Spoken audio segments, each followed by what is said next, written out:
Hey guys, what is up? It's TotalXclipse here, and today we're talking about the newly released information on the free DLC update Incursions, which will be released on the 12th of April. That's literally 2 weeks tomorrow, Tuesday. Now, this will bring a whole range of new features, including the epic Incursions, the Dark Zone supply drops, and all new gear sets, all of which will add to the current endgame playability of The Division. Firstly, the Incursions have been named Falcon Lost, and will have two difficulties. The first one being hard, which is supposedly as difficult as challenging mode is currently, and they're also going to be offering challenging mode, which is going to be nigh on impossible. In order to play Incursions on challenging mode, you will need to have a minimum gear set rating, which is actually going to be replacing the character level number. And for the hard mode, we will also be given a recommended minimum gear number, but as of currently, it isn't required in order to play the game. Now I hear you ask yourselves, I'm already level 30 with cool items and I'll be fine on challenging mode, but alas guys, the game producers have mentioned that hard mode should only be attempted if your current character level has level 31 items minimum. Incursions will also be heavily focusing more on team play, so expect the new gear sets, which I will be talking about later, and their special talents to be highly based on team synergy, something that will also be very good if, like me, you like going into the Dark Zone with friends, but you will have to have the team synergy if you're going to even attempt it on challenging mode. Unless you're an epic player, in which case do it on challenging mode on your own and then drop me a link to your video and I will be in awe of you. Now also in regards to Incursions, there are going to be no respawn points, so if your team dies you have to start over again. There are probably two reasons for this. The first one they mentioned, it just makes it more difficult. But I think there's probably something to do with a lot of loot farming that's going on in The Division at the moment, and if you don't have a checkpoint, there is no way you're going to be able to farm the loot. Falcon Lost currently has 15 waves of enemies that you have to survive and is based in the hangar of an underground water treatment center in New York. But for those who, like myself, like to think of sitting back and turtling so that we can just outlast all the waves and then finish off the game, it has been mentioned that this tactic won't be possible. Now, whether that's just because of the side objectives such as securing, planting and defending the bombs, I should mention that the objective is going to be to destroy the LMB's APC. That's why you need to secure them. Or whether it's going to be introducing new drone units, which will obviously be able to flank you a lot better.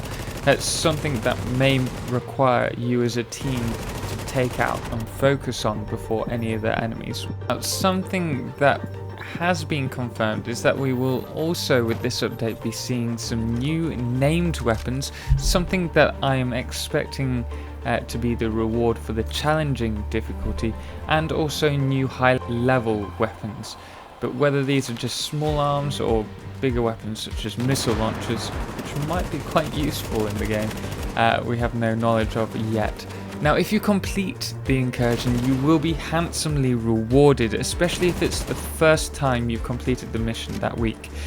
Though we do not know exactly what the reward will be, we're under the impression that it will be either a guaranteed good weapon, or in the case of challenging missions, like I mentioned, either a named weapon, or possibly they were hinting at a gear set item. But I wouldn't be surprised if they threw in some Phoenix credits as well, just to be kind to us. Now, moving on to the thought of future Incursions and what that means for us, we will actually be seeing Incursions with varying objectives and potentially new factions and units as well, something that I'm dying for. I'm starting to get sick of just killing wave after wave of LMB or cleaners or Rikers. Moving swiftly on, I did mention earlier that supply drops will be coming in for the Dark Zone. Now this is the first addition they are adding to the Dark Zone, and it does seem pretty interesting and will add a nice little scope to the end game. Now these supply drops will be dropped at various locations from the sky, obviously, and will happen once every hour. Now these supply drops will be defended by high level enemies, and the loot will only be available to the first player / team that gets to them first. So you guys, if you find you're fighting over the loot drop between another team and your own team, it might be a good idea to send a runner to try and secure the loot first. If you all run in, grab the loot, it doesn't matter so much if you die. Obviously you'll lose some experience, you might lose your Dark Zone key, and you might lose your contaminated items, but the loot that you pick up at the supply drop is going to be really good gear for your level, and it's also going to not need extracting. Next up, we have gear sets coming to the game, of which there are currently 4 sets, and each will come with bonus for wearing multiple of the same set, and also offer a unique talent if you're wearing at least 4 pieces of the same gear. Now these gear sets are the Way of the Nomad, which has been developed solely for the Dark Zone gameplay, whether that means it's a boost against other players or a defense against other players attacking you, or even possibly a scavenging bonus, we don't know yet. Next we have Sentry's Call, which focuses on players that have consistently good precision. They mentioned it would ideally be for snipers. I'm expecting the talent to be extra critical hit damage to headshots, especially if you're hitting multiple headshots in a row. The next one they mentioned was Striker's Battle Gear, which is for the assault classes. So expect to be gaining better damage when you get closer to an enemy, or possibly offering extra health and armor to your character. I am speculating here, don't flame me for getting this wrong. This is just what I'm expecting from the names. None of this is confirmed. And finally we are left with the Tactician's Authority, which is, from what we can gather, great for those who want to support their team. With this update, what we're going to find is a lot more variety in the way the game is played, both on your own, but more specifically in team play. And I think that's going to be really interesting, the way people are going to be prioritizing skills now potentially, or mainly health, possibly just pure damage. Now there is a slight drawback which I've been thinking of, and I hope they're going to fix this, and that is the lack of space that we have in our stashes. So if we have multiple characters, or even one character that wants to use multiple kits for different situations, then we're going to run out of room very quickly, and it's going to make going into the Dark Zone pretty much obsolete unless you want the supply drops. So that's something I hope they have thought about and are considering sorting out soon. Now if you want these gear sets, they will be a rare find, or at least very tough to secure. Think of it possibly as a reward for completing the incursion on challenging, and apart from completing the incursion on challenging level difficulty, you will also have a chance at being rewarded them if you do challenging missions, possibly even finding them in the Dark Zone. That's probably going to be the Way of the Nomad specific gear items. I don't know if the rest will be dropped there, possibly a supply drop we might find them in. But we can also find them via blueprints, which will require Division Dark Zone materials. Something which they are actually planning on updating soon and changing, so keep an eye out here. I will keep you guys informed.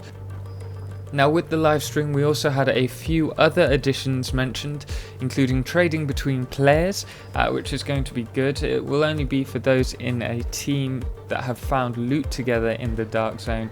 Think of killing a boss together or opening a Dark Zone crate together. You will be able to swap that loot within 2 hours of finding it, but you will not be able to trade with people who weren't in your team beforehand or who aren't currently in your team. and these trades will only be able to take place at checkpoints simply because it's not really going to be safe if you're doing it in the dark zone. We will also be given daily and weekly assignments, such as killing X number of cleaners or Rikers, and these will reward you with Phoenix credits and Division Tech, as well as other possible good rewards which they haven't mentioned yet. And finally, we will also be given a Spectator camp, which is going to be great if you die. At the moment they've got that boring grayed out image of yourself and you can look slightly around the area. You're actually going to be able to spectate other players in your squad. Now anyway guys, I hope you enjoyed this video. If you did, please like it. If you want to see more, obviously subscribe. I am going to keep you guys up to date with the Division at the moment, as it is blowing my mind. I am falling in love with this game. I am going to do a review. I'm going to be harsh on it as well, because there are a few big problems with this game that I'm aware of, and I'm sure you guys have noticed it already if you've been playing it as much as me. But keep informed, and I look forward to seeing you in the next video.